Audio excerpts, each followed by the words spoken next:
오늘도 영민한 투자 스탁벅스 문을 열었습니다. 매니저님 안녕하세요. 네, 반갑습니다. 네, 오늘 흐린 날씨처럼 우리 시장도 힘을 내주지 못하고 있습니다. 특히 외국인이 시장을 떠나면서 그 낙폭이 더 커지고 있는데요. 이렇게 하락장에서는 또 어떤 전략이 필요할지 오늘 장 어떻게 보실까요? 네, 오늘 시장 굉장히 어렵습니다. 그죠? 양시장이 다 이제 급락세가 좀 나타나고 있기 때문에 이런 시장을 또 잘 대응을 해놔야 시장이 좀 살아났을 때 또 만회할 수 있는 전략이 좀 생길 수 있기 때문에 오늘 이제 김영민의 시장 직설, 오늘 시장은 한마디로 이제 트럼프에 잠식된 거의 시장이라고 이제 봐야 될 것 같은데요.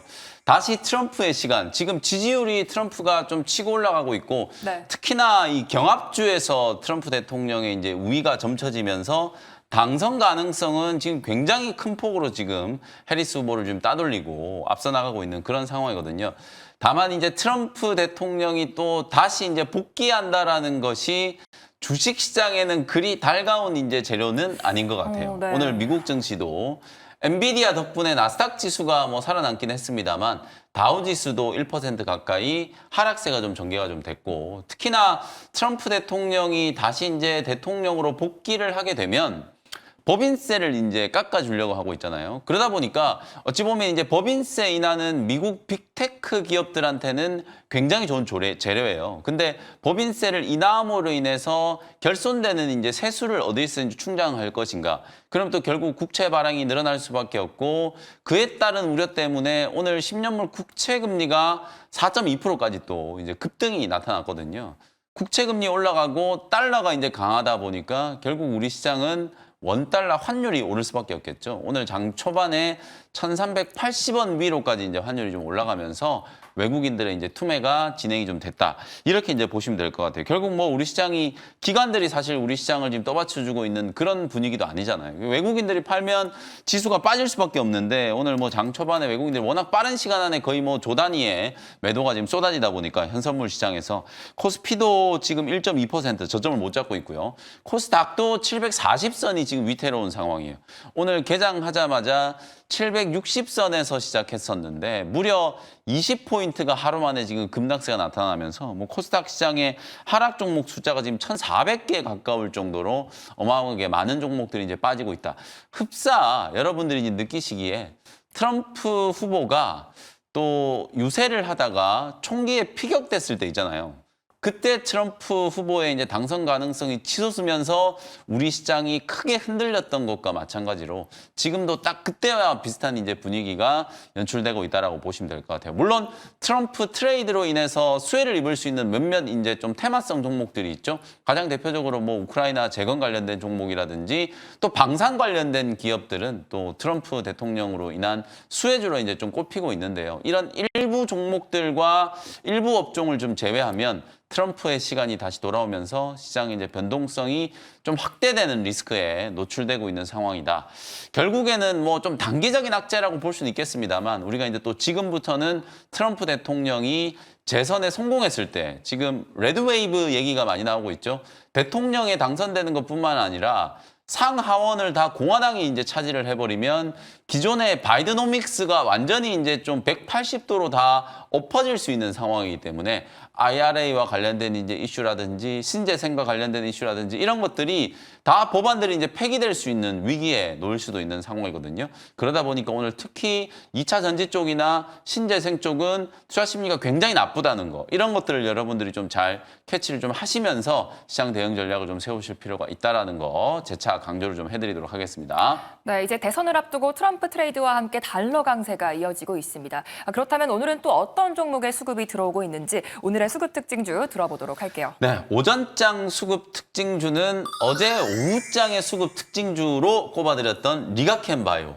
오늘 오전에도 또다시 사상 최고가를 경신을 했잖아요. 네. 어제도 리가켄바이오, 한올바이오파마가 강했고 오늘도 리가켄바이오, 한올바이오파마가 역시나 또 사상 최고가를 다시 한번 이제 경신하는 강한 흐름이 나왔었다가 지금은 보시면 알테오젠도 한 4% 정도 좀 밀리고 있고요. 리가캠, 한올바이오파마 이런 기업들이 상승폭을 대부분 좀 반납하고 있는 게 지수 자체가 워낙 지금 투자 심리가 좀 얼어붙어 있는 상황이다 보니까 전체적으로 윗꼬리가 좀 길게 달리면서 제가 지난번 며칠 전에도 말씀드렸던 것처럼 시장이 이렇게 크게 흔들릴 때는 많이 올라왔던 종목 쪽에서 차익 실현에 대한 이제 욕구가 좀 커진다라고 말씀드렸잖아요. 그러다 보니까 리가캠이라든지 한올바이오파마 이런 종목들 쪽에서 차익 매도가 좀 나오게 되고, 저도 오늘 한올바이오파마 9월부터 꾸준하게 이제 집중 공략했던 종목인데요. 한 45% 거의 50% 가까운 이제 수익을 챙기고 절반 정도는 이제 매도를 좀 했거든요. 그렇게 시장이 좀 흔들리면 많이 올라왔던 종목 쪽에서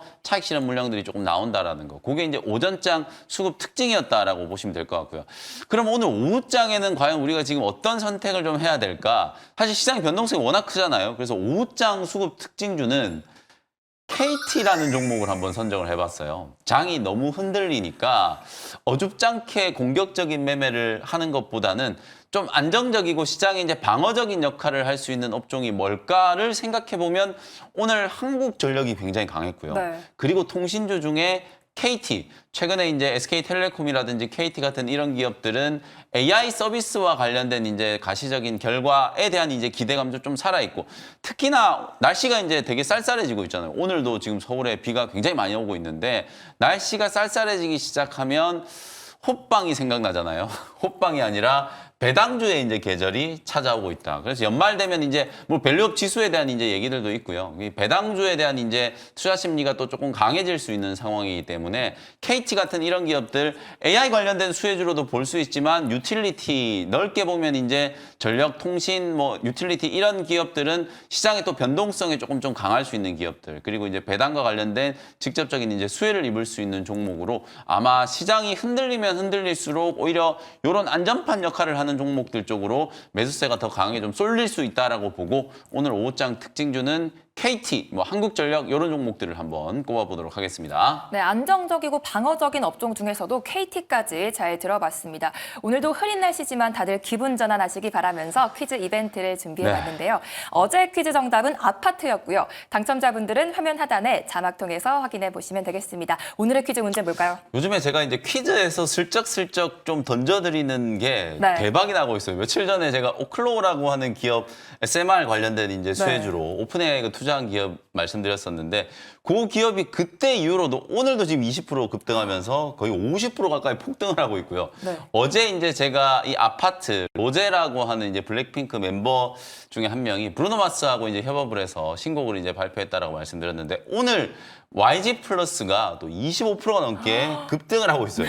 음원 유통을 이제 담당하는 게, 아파트 여러분들 혹시 또 들어보셨을지 모르겠는데, 그 노래가 되게 중독성이 있고요. 맞아요. 진짜 틀면 나와요. 모든 네. 음원 차트에 지금 1등을 하고 있는 노래이기 때문에 혹시나 아직 못 들으신 분들은 한번 들어보시면 좋을 것 같고요. 자, 그래서 오늘도 여러분들께 또 주식 시장과 또 관련된 퀴즈를 좀 준비를 해봤는데요.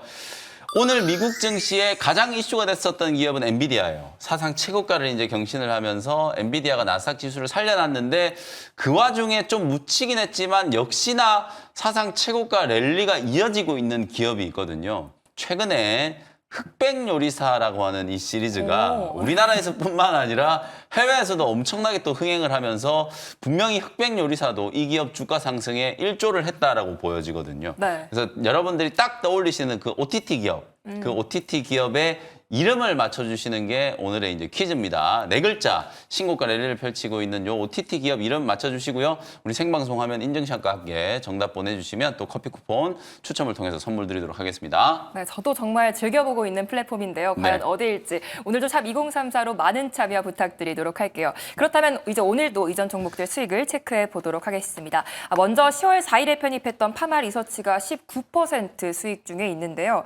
최근 신고가 랠리를 달리고 있는데 또 어떤 전략이 필요할까요? 네, 장이 지금 굉장히 어려운데, 어려우면 어려울수록 더 특정 종목들만 고점을 좀 높여가면서 신고가 랠리가 좀 나타나는 것 같아요. 제가 지금 빠르게 몇몇 종목들 차트 흐름을 좀 분석을 좀 해드릴 텐데요. 먼저 리가캠바이오, 앞서 제가 이제 오전장 수급 특징주로 말씀드렸는데, 지금 주가가 오늘 윗꼬리가 조금 달리긴 했습니다만 최근에 상승 흐름을 보면 정말 어마어마하죠. 9월 초에 저점을 찍고 8만 원대부터 지금 무려 14만 원 근처까지 상승이 강하게 진행되고 있고, 시장이 하락하고 있는 것과 비교를 해봤을 때 완전히 차별화되는 흐름이 나타나고 있잖아요. 그리고 한올바이오파마도 마찬가지예요. 역시나 9월 초에 저점을 딱 찍고 3만 5천 원대 부근부터 상승 출발을 시작해가지고 오늘 5만 2천 원까지 이제 급등을 하는 모습이에요.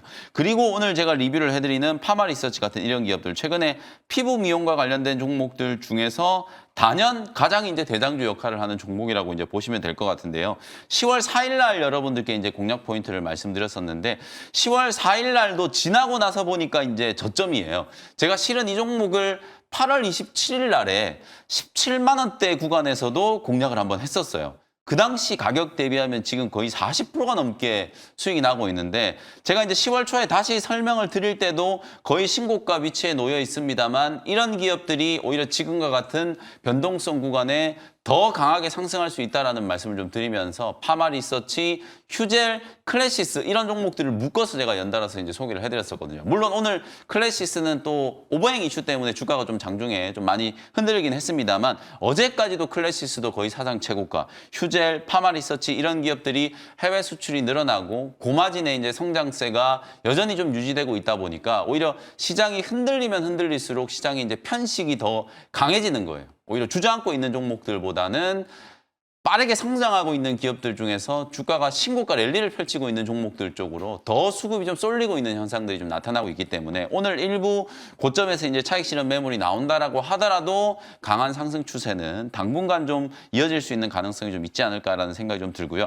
익절 가격만 한 21만 원 정도로 설정을 좀 해놓고 단기 고점은 한 25만 원 정도 2차 목표가 설정을 좀 해놓고 대응을 한번 해보시면 되겠습니다. 네, 강한 상승 추세가 이어질 수 있다라고 하셨습니다. 가격 전략 잘 체크해 보시기 바라겠고요. 이제 두 번째로 어제 편입했던 두산인데요. 최근 지배구조 개편으로 핫한 기업인데 앞으로 어떻게 보실까요? 맞습니다. 어저께 이제 두산그룹이 지배구조, 사업 구조 개편을 다시 한번 추진한다는 얘기를 나오면서 뭐 두산 에너빌리티가 이제 밥캣을 두산 로보틱스한테 넘겨주고 합병 비율도 또 재산정하고 어쨌든 조금 더 주주들 입장에서 이제 유리한 방향으로 사업 구조를 이제 개편한다는 얘기가 나왔기 때문에 결국에는 두산 에너빌리티, 두산 로보틱스 같은 이런 이제 자회사들의 가치가 재평가를 받게 되면 지주회사인 두산도 주가가 또 올라갈 수밖에 없잖아요. 그 부분을 좀 지적을 좀 해드렸고 간밤에 엔비디아 주가가 사상 최고가를 경신을 했어요. 근데 뭐 빅테크 기업 중에 가장 좀 돋보이는 상승이 좀 나타나고 있는데 아쉽게 우리 시장은 엔비디아가 신고가를 치고 있는데도 불구하고 그 이슈가 긍정적으로 지금 반영이 안 되고 있는 상황이잖아요. 그럼에도 불구하고 두산 정도는 여러분들이 좀 관심을 좀 가져볼 만하다. 엔비디아의 직접적인 수혜주, 이제 동박 적층망 이제 공급이라는 이슈가 있기 때문에 블랙엘에 이제 직접적으로 이제 공급을 하는 거기 때문에 향후에도 두산 주가는 추가적인 상승 여력이 이제 충분히 좀 있지 않을까라는 전망을 이제 말씀드렸던 거거든요. 어제 제가 소개드렸던 가격과 뭐 크게 차이가 나질 않기 때문에 여전히 좀 관심권에 두시고 사업 구조의 개편 그리고 이제 사업 지주회사로서 전자 비지 부분의 고공행진, 실적 이 부분들은 이제 좀 관심을 좀 가지시면서 대응을 좀 해보시면 좋을 것 같습니다. 목표가 24만 원 말씀드렸으니까 계속해서 이제 보유하는 전략 설명드리도록 할게요. 네, 엔비디아의 직접적인 수혜주로 더 기대해 보셔도 좋겠습니다. 이제 오늘의 주인공인 원샷 스페셜 종목 시간인데요. 오늘은 또 어떤 종목 준비해 오셨을까요? 엔비디아 주가가 올라가면 뭐 SK 하이닉스나 뭐 한미 반도체나 이런 종목들이 좀 어련히 좀 따라서 상승해주면 우리 시장 분위기가 이렇게 나쁘진 않을 텐데 사실 엔비디아 주가가 올라가는 건 그야말로 그들만의 이제 잔치가 돼버렸어요. 그럼에도 불구하고 제가 이제 어제 두산도 말씀드렸으면 엔비디아 주가가 여전히 이제 좀 성장을 하고 있는 이유는 결국 AI 산업에 대한 이제 긍정론이 이제 자리를 잡고 있기 때문에 그렇다라고 보시면 될 것 같거든요. 블랙엘에 대한 이제 긍정적인 이제 판매 전망 때문에 BOFA 같은 경우에는 어저께 엔비디아 목표가를 지금 190달러까지 상향 조정을 했어요. 오늘 뭐 143달러, 4달러 이 정도까지 이제 올라왔는데 190달러까지 만약에 올라간다면 뭐 어마어마하겠죠. 시총 1위뿐만 아니라 지금 자리에서 상승 여력이 지금 20, 30% 이상 더 남아있다라고 이제 볼 수 있는 거기 때문에 네. AI 관련된 종목을 그래도 계속 좀 관심을 가져야 한다라는 측면에서 오늘 첫 번째 종목은 44,300원 현재가로 이수페타시스라는 종목을 소개를 좀 해드리도록 하겠습니다.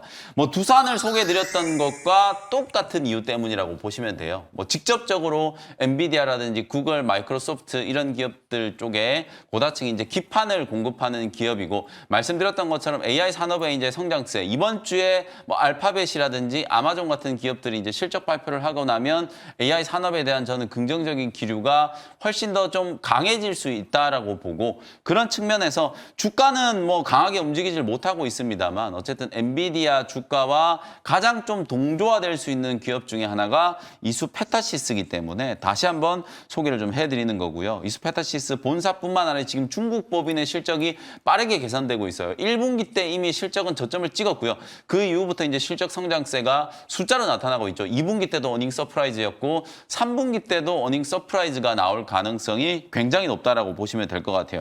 중국 법인의 영업이익률이 지금 2분기 때 15%를 상회했기 때문에 그보다 더 높은 실적이 나온다라고 하면 이제 본격적인 실적 성장이 두드러지게 이제 전개가 좀 된다. 단기적인 관점이 아니라 지금 중국 법인 증설 투자를 했고 심지어 지금 오공장 투자까지도 지금 진행을 하고 있는 상황이기 때문에 적어도 2026년까지는 실적이 고공행진할 수 있는 가능성이 높다라는 측면에서 지금 현재 이수페타시스 주가를 보면 뭐 프리미엄은 전혀 반영이 안 돼 있는 상태라고 볼 수 있어요. 물론 밸류가 조금 높은 위치이긴 합니다만 엔비디아라든지 미국의 AI 관련된 이제 기업이 상승하는 것과 비교를 해봤을 때 이수페타시스도 여기 이 자리에서도 충분히 더 추가적인 상승을 전개를 할 수 있다라는 측면에서 지금 딱 지난 8월 달에도 45,000원 자리에서 걸렸고요. 이번 지금 10월 달에도 45,000원 구간에서 추가적으로 이제 뚫지를 못하고 딱 열려 있는데 이 자리를 이제 뚫어내면 5만 원, 5만 5천 원까지 상승이 좀 가능하다라고 보고 이 자리에서 공략을 한번 해보도록 하겠습니다. 1차 목표가는 5만 원 정도로 제시를 해드리고 5만 3천 원 정도로 제시를 해드리고요. 손절가는 3만 8천 원 정도 가격 전략 참고하시면 되겠습니다. 네, 이수페타시스 목표가 5만 3천 원, 손절가 3만 8천 원 제시해 주셨습니다. 두 번째 원샷 스페셜 종목은 어떤 종목일까요? 두 번째 종목은 제약바이오 기업이에요. 좀 많이 올라와 있는 기업이고 많이 여러분들이 이제 들어보셨던 이제 기업일 텐데요. 4만 850원 현재가로 ABL 바이오라는 종목 다시 한번 공략을 좀 해보도록 하겠습니다. 이 종목도 제가 9월 초에 2만 7천 원에 이제 소개를 해드리고 나서 최근에 4만 3천 원까지 이제 급등이 나왔어요. 굉장히 좀 크게 상승을 했는데도 불구하고 제가 방금 파마 리서치도 다 올라온 자리에서 또 소개해드렸는데 그것도 거의 20% 가까이 또 수익이 났다라고 말씀드렸잖아요. ABL 바이오도 상승 여력이 저는 더 남아있다라고 보고 오늘 이 자리에서 다시 한번 좀 언급을 좀 드리도록 하겠습니다. 특히 최근에 이중항체 플랫폼과 관련된 이제 기술 그리고 자본 조달을 통해서 이중항체 ADC 개발에 대한 긍정적인 이제 평가들이 좀 잇따르고 있는데 기존에 임상을 진행하고 있는 파이프라인들의 이제 가치가 굉장히 돋보이게 지금 증가되고 있는 상황이거든요. ABL102가 올해 상반기 AACR에서 가장 좀 주목받았던 후보 물질 중에 하나고요. 최근에는 ABL103이 다시 한번 이제 주목을 좀 받고 있어요. 4-1BB라고 하는 물질이 이게 이제 T세포를 자극하는 그런 이제 인자라고 생각하시면 되는데 단일 항체에서는 간독성이 이제 부작용이 생겼었는데 이걸 이제 이중항체로 4-1BB 이제 기반의 파이프라인 103으로 임상을 진행해 봤더니 이제 전임상과 임상 1상의 이제 결과를 봤을 때 간독성의 이제 부작용도 해결하고 단일 클론 항체 이제 치료제에 비해서 월등히 이제 높은 효능을 이제 확인을 좀 했기 때문에 요것도 다시 한번 이제 시장에 주목을 좀 받을 가능성이 저는 높다라고 보고 여러분들께 이제 재차 좀 설명을 좀 드리는 거고요. ABL 바이오는 뭐 또 BBB 셔틀 관련해서도 또 플랫폼 기술이 이제 주목을 받고 있고요. 최근에 주가는 리가캠이라든지 그다음에 한올바이오파마 이런 기업들이 더 강하게 올라가고 있지만 보유하고 있는 파이프라인에 대한 이제 가치에 대한 주목도 또 전 세계 이제 제약 바이오 의학계에서 주목도를 따져봤을 때는 ABL 바이오도 못지않게 주목을 많이 받고 있는 상황이라고 보여지기 때문에 많이 오른 자리이지만 주가는 충분히 한 번 더 도약할 수 있다라고 보고 목표가 5만 원 정도 이제 제시해 드릴 테니까요. 여기 이 자리에서 최소한 20% 이상 더 상승할 수 있는 여력이 좀 있다. 이렇게 보시고 손절가는 3만 4천 원 정도 참고하시면 되겠습니다. 네, 다시 공략해 볼 만하다 ABL 바이오까지 잘 들어봤습니다. 저희가 준비한 내용은 여기까지고요. 계속해서 이어지는 투자해 놓은 시간에서도 끝까지 채널 고정 부탁드리도록 하겠습니다. 매니저님 감사합니다. 고맙습니다.